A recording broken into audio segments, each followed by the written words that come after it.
sejahtera bagi kita semua. Assalamualaikum warahmatullahi wabarakatuh. Selamat pagi. Perkenalkan, nama saya Yuliana Faralata Tontos, Sarjana Pendidikan, Magister Pendidikan. Saat ini saya sebagai dosen di Politeknik Negeri Nusa Utara, program studi Teknologi Penangkapan Ikan, jurusan Teknologi Perikanan dan Kebaharian. Mata kuliah fisika yang diajarkan kepada mahasiswa pada semester 1 program studi Teknologi Penangkapan Ikan dengan kode mata kuliah PNU 108 dengan 2 SKS, di mana 1 SKS adalah praktek dan 1 SKS adalah teori. Adapun capaian pembelajaran sesuai dengan CPL Prodi adalah menunjukkan sikap bertanggung jawab atas pekerjaan di bidang keahlian secara mandiri, mampu memecahkan masalah pekerjaan dengan sifat konteks yang sesuai dengan bidang keahlian, penerapan didasarkan pada pemikiran logis, inovatif dan atas hasilnya secara mandiri terutama dalam bidang fisika. Mata kuliah fisika ini merupakan mata kuliah dasar yang memberikan landasan pengetahuan dan keterampilan kepada mahasiswa dalam memahami konsep-konsep dasar yang relevan dengan bidang teknologi penangkapan ikan dan kebaharian. Materi pembelajaran meliputi konsep pengukuran dan alat-alat ukur dasar, kemudian kontes tekanan pada saat padat, pada saat cair, hukum Pascal, hukum Archimedes, fluida statis, fluida dinamis, dan tekanan hidrostatis, serta penerapan dalam bidang perikanan dan kebaharian. Dan mata kuliah ini pun mahasiswa diharapkan mampu memahami prinsip dasar fisika, mengoperasikan serta membaca hasil pengukuran menggunakan alat ukur secara tepat, akurat, dan bertanggung jawab, serta mampu menerapkan konsep-konsep tekanan dan mekanika fluida dalam menganalisis dan menyelesaikan berbagai permasalahan yang berkaitan dengan teknologi penangkapan ikan. Di dalamnya ada pengoperasian alat tangkap, karakteristik lingkungan perairan, dan pemanfaatan sumber daya perikanan secara berkelanjutan. Sedangkan bahan kajian pada mata kuliah ini meliputi beberapa, yaitu yang pertama ruang lingkup fisika dalam perikanan, pengukuran dalam fisika, tekanan saat padat dan gaya pada setiap permukaan, tekanan saat cair, hukum Pascal dan hukum Archimedes, fluida statis, hukum Pascal, tekanan hidrostatis, dan bagaimana aplikasi fisika dalam bidang perikanan dan kebaharian. Kami memakai beberapa pustaka, salah satunya adalah Cengel Cimbala pada tahun 2020, Fluid Mechanics Fundamental and Application pada tahun 2020, kemudian ada Muson dan Young pada tahun 2021 tentang Fundamental of Fluid Mechanics, kemudian buku penuntut praktikum fisika dasar yang kami adopsi dari penuntun praktikum fisika dasar Unima, kemudian melalui artikel dan jurnal yang berkaitan, lebih khususnya artikel ilmiah dan jurnal pada of Marine Science and Engineering, kemudian ada Ocean Engineering dan Fish-Ferries Research terbitan dari tahun 2020 sampai 2025. Dan ada 3 dosen pengampu pada mata kuliah ini, yaitu saya sendiri sebagai penanggung jawab, kemudian ada Ner Istak Bawias SPIMT, kemudian ada Enci Betty Iyong SPDMT. Untuk mencapai tujuan pembelajaran, maka saya mengimplementasikan komponen pembelajaran dengan kuliah, tatap muka, praktikum laboratorium, praktek lapangan, dan pembelajaran yang lain yang setara. Ada beberapa metode pembelajaran yang kami gunakan.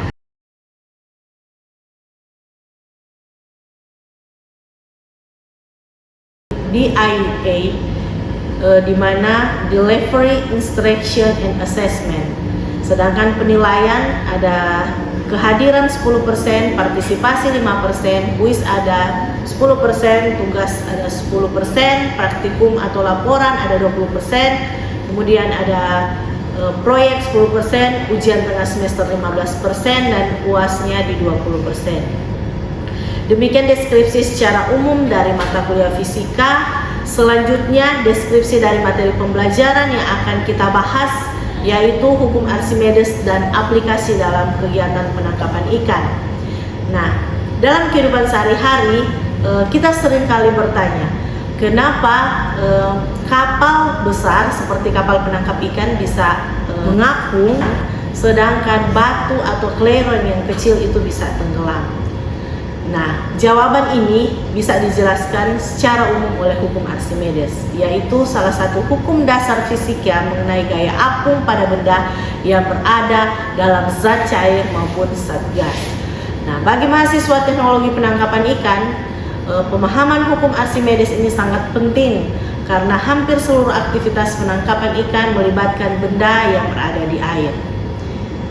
Setelah mengikuti perkuliahan dalam materi hukum Archimedes dan penerapannya dalam kegiatan penangkapan ikan, mahasiswa mampu untuk menjelaskan konsep hukum Archimedes, menjelaskan gaya apung yang bekerja pada benda di fluida, menghitung besar gaya apung menggunakan persamaan hukum Archimedes, kemudian menganalisis dan menerapkan hukum Archimedes pada kegiatan penangkapan ikan seperti di kapal penangkap ikan, di alat tangkap, dan di pelampung dan lain sebagainya. Nah, mengaitkan konsep fisika dengan teknologi penangkapan ikan secara sederhana melalui hukum Archimedes. Nah, untuk lebih lengkapnya, mari kita ikuti pembelajaran materi di kelas tentang hukum Archimedes dan penerapannya dalam kegiatan penangkapan ikan. Oke, selamat pagi semua. Selamat berjumpa kembali di pertemuan ke-6 mata kuliah fisika hari ini. Jadi hari ini Tora akan bahas tentang hukum Archimedes dan penerapan dalam kegiatan penangkapan ikan. Nah, sebelum Enci lanjut, Tora mau berdoa dulu. Dan Enci akan pimpin doa. Mari kita berdoa untuk agama dan keyakinan kita masing-masing. Allah Bapa yang Maha Baik, kami bersyukur hari ini ketika Engkau masih mengizinkan kami ada. Baik kami sebagai dosen dan mahasiswa, saat ini kami hendak akan melaksanakan pembelajaran. Tuhan menolong kami, memberikan kami sehat, kuat, dan setelah kami dapat mempelajari ini, kami akan dapat ilmu yang baru untuk kami pakai dalam hari-hari hidup kami. Ini Tuhan, kami yang bersyukur kepadamu, di dalam nama Tuhan kami Yesus Kristus adalah Tuhan dan pengantara kami. Amin. Doa selesai. Dan apa kabar hari ini? Sehat dan baik ya. Dan sebelum kita masuk ke hukum Archimedes, ada yang sudah pernah dengar atau pernah tahu tentang hukum Archimedes? Karena kita tahu ini semua tidak berasal dari jurusan IPA ya di SMA, tentu dari berbagai jurusan IPS dan lain sebagainya. Nah, sebelum kita masuk dalam materi ini, Enci mau kasih satu pertanyaan. Kira-kira pernah tidak orang terpikir bahwa kapal sebesar apa tuh kapal dari Manado? Kapal Barcelona, kapal Mary itu kenapa tidak tenggelam? Sedangkan kleren yang kecil ketika orang isi di atas laut atau lempar ke laut itu tenggelam. Kira-kira ada yang boleh jawab? Kalau belum ada itu hal wajar. Dan nanti hukum Archimedes ini akan memberikan kita pengetahuan tentang hal itu dan akan kita kaitkan dengan bidang ilmu kita, yaitu bagaimana hukum ini diterapkan dalam kegiatan penangkapan ikan. Kita lanjut. Nah, parameter dalam pembelajaran ini yaitu pertama kita akan memahami prinsip dasar, menguasai konsep hukum dan hukum Archimedes dan gaya apung pada fluida. Kemudian menghitung gaya menggunakan gaya apung secara presisi dan menganalisis kondisi benda, membedakan secara fisik benda saat mengapung, melayang dan dia tenggelam. Dan yang terakhir adalah bagaimana memperhitungkan pelampung, pemberat dan rumput pada penangkapan ikan. Kita lanjut. Nah, kita melihat dulu sejarah tentang penemunya, yaitu Archimedes. Nah, beliau adalah seorang ilmuwan, matematika, fisikawan dan insinyur, dan astronom berkebangsaan Yunani. Dari mana dia? Yunani. Nah, dia dikenal sebagai salah satu tokoh yang paling berpengaruh dalam perkembangan ilmu pengetahuan pada zaman kuno. Nah, Archimedes ini hidup sekitaran 287 sampai 212 sebelum Masehi. Jadi menurut cerita pada waktu itu Raja Hieron II meminta Archimedes memeriksa apakah mahkota raja yang ia kenakan pada waktu itu benar-benar terbuat dari emas murni atau tidak. Karena waktu itu Raja Hieron ini dia berteman baik dengan Archimedes. Nah, ketika Archimedes masuk ke dalam bak mandi, di ilustrasi gambar kedua itu isi ia melihat bahwa air itu meluap atau keluar dari bak mandinya, dari bathtub waktu itu.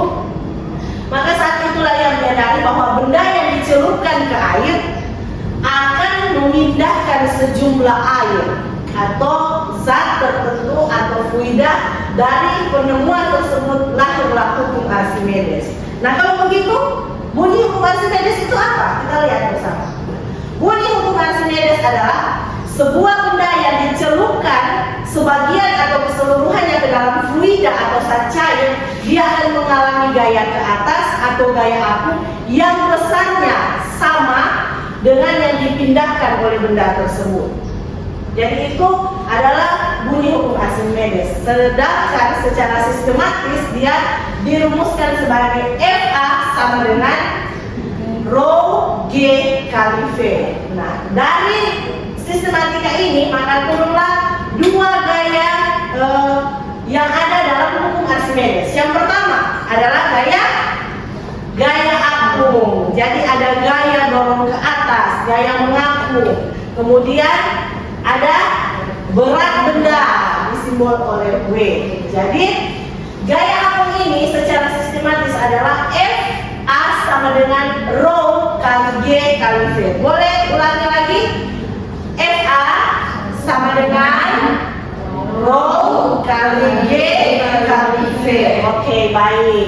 Jadi di mana FA ini adalah gaya apung, satuannya Newton, kemudian Rho apa? Yang kayak itu apa namanya? Rho. Coba bilang sama-sama. Rho.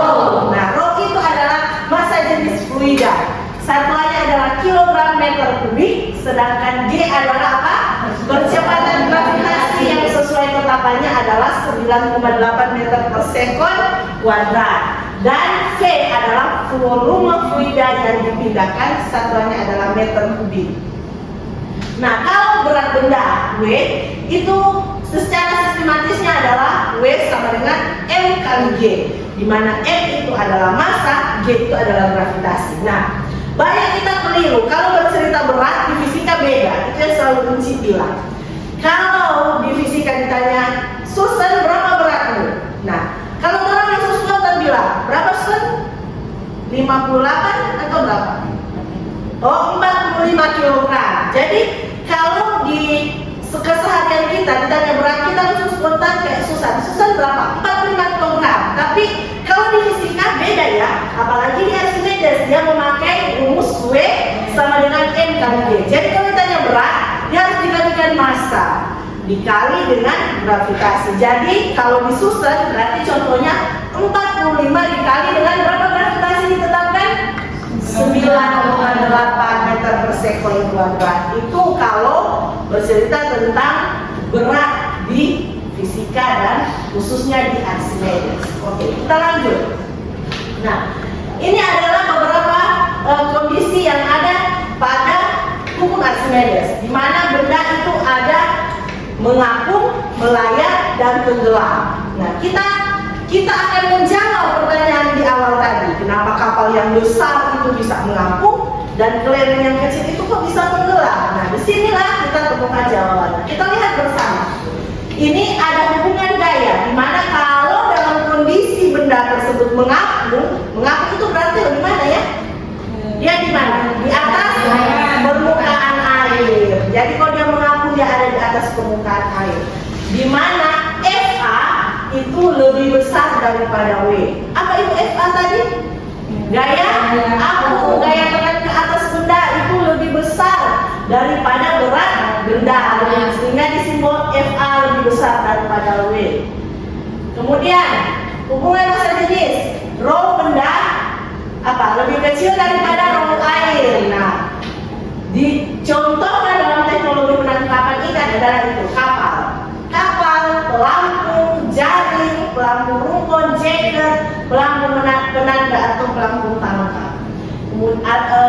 melambung penanda alat tangkap. Itu kalau kondisi mengapung. Kalau benda dalam kondisi melayang, kalau melayang berarti posisinya gimana? Melayang, dia berada dalam air tanpa naik ke permukaan maupun tenggelam. Samakan persepsi ya. Kalau dia melayang, dia di tengah. Kayak ini, keseluruhan air dia ada di tengah sini. Makanya ini benda berada dalam air tanpa naik ke atas, tanpa tenggelam ke dasar. Kemudian itu dimana FA sama dengan W. Sekali lagi FA-nya sama dengan W, dimana gaya aku sama dengan berat daripada benda tersebut. Kemudian contoh dalam teknologi penangkapan ikan itu adalah ikan yang mempertahankan kedalaman dengan gelembung renang atau swimming bladder-nya, alat ukur oceanografi tertentu yang dirancang untuk melayang. Kemudian ada kondisi benda yang ketiga, yaitu apa? Tenggelam. Kalau tenggelam berarti ada di dasar air, di dasar laut dan sebagainya. Oke, ini gaya aku lebih kecil daripada berat benda. FA lebih kecil daripada W. Jadi di mana rho benda lebih besar daripada rho air. Nah, seluruh benda berada di dasar perairan. Nah, karena beratnya lebih besar daripada gaya aku, seperti pemberat jaring, jangkar kapal, rantai jangkar, pemberat rumpun, bubu dan bubu yang diberi pemberat. Ingat bubu kan? Iya. Bubu adalah apa? Perangkap alat tangkap ikan berjenis perangkap ya. Oke, sebelum kita lanjut, ini inti dari hukum Archimedes. Kita ingat kembali bahwa ada benda mengapung. Kalau benda mengapung apa? FA-nya lebih besar daripada W. Kalau benda melayang, boleh bantu Mbak apa? Kalau benda melayang FA-nya sama dengan W. Boleh bantu Susan kalau tenggelam? Susan kalau tenggelam FA-nya lebih kecil daripada W ya. Oke, ini diingat ya, karena ini yang akan kita pahami sebagai kenapa benda mengapung, kenapa benda melayang, kenapa benda tenggelam. Oke, kalau begitu sudah mendapat jawaban di pertanyaan awal tadi bahwa kenapa kapal itu melayang? Sudah? Karena kenapa? Kapal memiliki apa?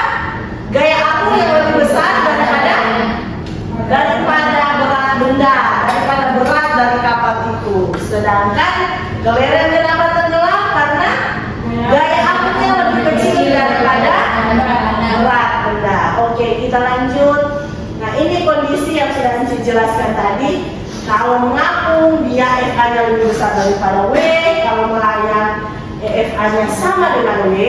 Kalau dia tenggelam, FA-nya lebih kecil daripada W. Oke, sampai di sini ada pertanyaan? Kalau tidak ada pertanyaan, Enci mau bertanya. Kira-kira kalau diaplikasikan di dunia perikanan, ada tidak yang ada semua gaya ini? Sally boleh bantu? Boleh berdiri bantu jawab? Tidak apa-apa salah karena kita ini sambil belajar. Oke. Silakan menjawab. Menurut Sally ada tidak benda yang bisa mengapung, melayang dan tenggelam? Ada? Oke. Bagaimana Sally? Kapal selam. Oke, kapal selam. Ada yang boleh bantu duduk? Ada yang boleh bantu jelaskan sedikit kenapa kapal selam? Karena dapat tenggelam oleh permukaan.